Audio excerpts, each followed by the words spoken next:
Nah, uji yang kedua dalam uji asumsi klasik biasa kita sebut uji multikolinearitas.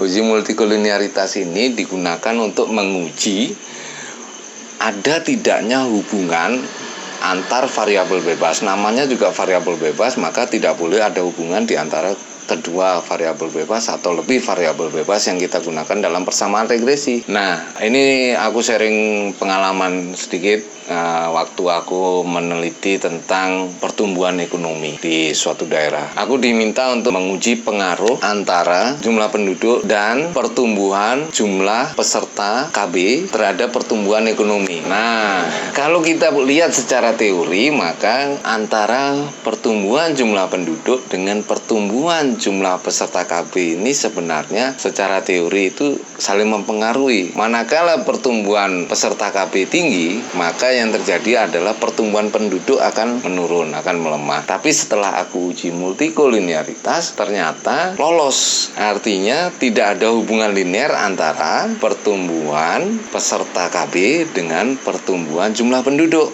Nah, ini bagaimana kalau kondisinya begini? Ini adalah sebuah temuan, artinya secara kualitatif, secara empiris itu diketahui ada hubungan antara pertumbuhan jumlah peserta KB dengan pertumbuhan penduduk. Tapi ternyata tidak ada hubungan. Ini jelas menunjukkan tidak adanya keberhasilan program KB terhadap jumlah pertumbuhan dari jumlah penduduk. Nah, jadi di satu sisi ini adalah berkah sehingga aku bisa melakukan analisis tentang pertumbuhan ekonomi terkait dengan kondisi demografi, yaitu pertumbuhan jumlah penduduk dengan pertumbuhan peserta KB. Tapi di sisi lain aku juga mendapatkan temuan bahwa sebenarnya itu terjadi hubungan, ternyata tidak ada hubungan, artinya program KB itu belum berhasil. Nah, ini temuan ganda yang harus diungkap gitu ya sebagai peneliti profesional. Nah, bagaimana kalau sampai terjadi kondisi terjadi hubungan linier, sedangkan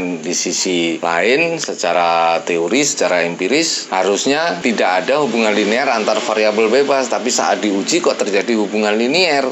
Nah, ini biasanya kalau mahasiswa udah bingung, mentok, disuruh ganti variabelnya, tapi karena kondisi target waktu kelulusan, target biaya yang minim. Nah, ini seringkali menjadi dilema tersendiri. Nah, biasanya kita lakukan bentuk transformasi data. Nah, dari hasil transformasi data itu kita uji hubungan linearnya antar variabel bebas itu. Bila setelah kita melakukan transformasi data ternyata masih terjadi hubungan linear antar variabel bebas, sebaiknya kita mengeluarkan salah satu variabelnya dan kita ganti yang lain. Tapi kalau secara transformasi, setelah data ditransformasi data ternyata tidak ditemukan hubungan linear antar variabel bebas, maka bisa dilanjutkan. Nah, bagaimana cara mentransformasi itu? Kalau pengen tahu rahasianya, teman-teman bisa komen dan bisa, atau kalau memang kondisinya darurat bisa langsung WA ke aku atau lewat Gmail atau kontak email channel Ilmu Miring ini. Oke.